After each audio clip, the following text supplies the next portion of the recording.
Ginger lemon tea. Ginger মানে কি? আদা। লেমন মানে লেবু। আদা এবং লেবু দিয়ে চা তৈরি করলেন 230 টাকা দাম। স্যার এটা হচ্ছে স্যার আইস লেমন টি স্যার, মানে আইস মানে বরফ? আইস মানে তো বরফ না অন্য কিছু? বরফ। তাহলে বরফ দিলেন আর আপনি লেবু দিলেন, দিয়ে 1 কাপ চা তৈরি করে 230 টাকা দাম। লেমন টিতে কি কি আপনি উপাদান দেন? ও লেমন অ্যান্ড জিঞ্জার টি টি ব্যাগের সঙ্গে মিক্স করা না? এটার প্রাইস কত? হ্যাঁ, importer. Best before int. Importer আপনারা এটা কোথা থেকে কিনেছেন? এগুলো আছে, এগুলো আমি নার্ভাস হওয়ার কিছু নাই, জাস্ট জানার জন্য। আপনারা তো এটা কিনেছেন, এটা কত প্রাইস হতে পারে? স্যার সত্যি কথা বলতে আমার স্যার এই সম্পর্কে কোনো স্যার আইডিয়া নেই। আমাদের আইডিয়া আছে, এখন আমরা বলি এইটা হচ্ছে বিদেশি প্রোডাক্ট না? বিদেশি প্রোডাক্ট। ইম্পোর্টার হচ্ছে নিয়ে আসবেন এই দেশে, নিয়ে এসে উনি ডিক্লার দেবেন যে এত টাকা দাম, আমি ইম্পোর্টার, আমার নাম এই, আমার ঠিকানা এই জায়গায়, এটার ইম্পোর্ট প্রাইস এত টাকা, লাভসহ মোটা এত টাকা এমআরপি। তো সেই তথ্য তো দেওয়া নেই, তার মানে এটি তো আমাদের ঢাকার যে মৌলভীবাজার চক বাজারে ওনারা নিজেরাই তৈরি করেন, বলে যে অমুক দেশের তৈরি। তো সেইখান থেকে তো আপনি নিয়ে আসছেন, বোঝা যাচ্ছে যেহেতু আপনার কোনো আইডিয়া নেই, আমাদের আইডিয়া আছে।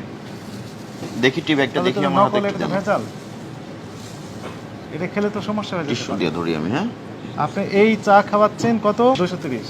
এই একটা টি ব্যাগ আর সঙ্গে গরম পানি আর কত সুগার, দিয়ে কিনেছেন সেই তথ্যও নেই এখানে। কোনো তথ্যই তো নাই। এখানে লেমন টিটা দেখান, বক্সটা দেখালে হবে। আইস লেমন টির মধ্যে স্যার ইনগ্রিডিয়েন্টস হচ্ছে স্যার আমরা আইস টি পাউডার ইউজ করে থাকি, লেমন জুস ইউজ করি, আর ফ্রেশ মিনারেল ওয়াটার আর আইস।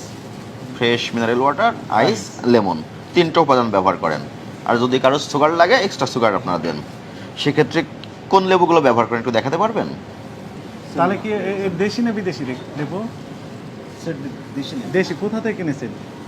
স্যার কাঁচা বাজার থেকে। কাঁচা বাজার থেকে। মানে এগুলো তো যে কেউ কিনতে পারে, এগুলো আমরাও তো কিনতে পারি। এটা এমন নয় যে আপনি বিদেশ থেকে নিয়ে আসছেন। না এক কাপ চায়ে কতটুকু লেবু লাগে? স্যার একটা লেবু থেকে অর্ডার উপর বেস যদি বলি তাহলে স্যার একটা লেবুতে দুটো ড্রিঙ্ক সার্ভ। দুইটা ড্রিঙ্ক সার্ভ করতে পারেন। লেবু তো আপনারা হালি হিসেবে কিনে নিয়ে আসেন। প্রতি পিস কত করে পড়ছে? 8 টাকা করে। 8 টাকা দামের একটি লেবু দিয়ে আপনি 2 কাপ চা তৈরি করেন। সেখানে 1 কাপ চায়ের দাম আপনার 250 টাকা কিভাবে হয়? এই মূল্য আপনারা কোন বেসিসে নির্ধারণ করেছেন? তো এটা কোন প্রক্রিয়ায় হলো? এটা কি স্বচ্ছতা আছে আপনাদের কাছে কি মনে হয়? স্যার অ্যাকচুয়ালি স্যার প্রাইসিং মানে আমি বাইশে হিসেবে আছি এর জন্য যে তাও না, আপনার তো ইচ্ছা হলে তো আপনি একটা প্রাইস লিখে দিতে পারেন না। এটা কত দিয়ে কিনেছেন? এটা সম্ভবত 350 বা এরকম। কোথা থেকে? 350। ডিসি মার্কেট থেকে কিনছি। আচ্ছা, আপনি এক বক্স কিনেছেন 350। কতগুলো টি ব্যাগ থাকে এখানে? সম্ভবত 24 24টা। 14 টাকা। একটা টি ব্যাগের দাম 14 আর টাকা। লেবুর সঙ্গে দাম আপনারা 4 টাকা। লেবুর 4 টাকা পড়ে, 4 টাকা, তাহলে 14 আর 4 18 টাকা। 18 টাকা। আর চিনির দাম কত হবে? ওই যে একটা চিনি যেটি দেন, কয় টাকা হবে? 2 টাকা। এরকম 2 টাকা, 18 আর 2 20 টাকা। 20 টাকা। 20 টাকা আপনার খরচ পড়লো। আপনি নিলেন 250 আর এটা 230। Ginger lemon tea. Ginger lemon tea 230 টাকা। আপনার খরচ পড়লো 20 টাকা, আপনি নিচ্ছেন 230 টাকা। ম্যানেজার সাহেব হিসেবে এখন দায়িত্বে আপনি আছেন, সিনিয়র যেহেতু। আপনি কি বুঝতে পেরেছেন অপরাধ হয়েছে?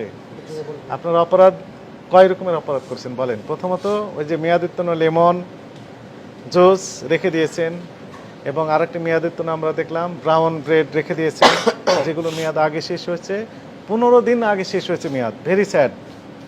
তারপর আপনি ব্যবহার করে যাচ্ছেন। এটি অপরাধ হয়েছে না হয়নি বলেন? অপরাধ হয়েছে। আর মূল্যের ক্ষেত্রে আমাদের তো অবজারভেশন রয়েছে, আমরা জানিয়ে দিলাম যে আপনার কস্টিং পড়ছে 20 টাকা, আপনারা নিচ্ছেন 270 কত 230 টাকা নিচ্ছেন। আপনার কস্টিং পড়ছে কত টাকা বললাম? 20 টাকা। এই তো ফ্যাক্ট। আপনার তথ্য অনুযায়ী 20 টাকা কস্টিং পড়েছে, আপনি নিচ্ছেন 230 টাকা। এটি এই সংক্রান্ত বিষয়ে আমাদের অবজারভেশন রয়েছে। এই অপরাধে আপনার প্রতিষ্ঠানকে সতর্কতামূলকভাবে 20,000 টাকা জরিমানা আরোপ করা হলো।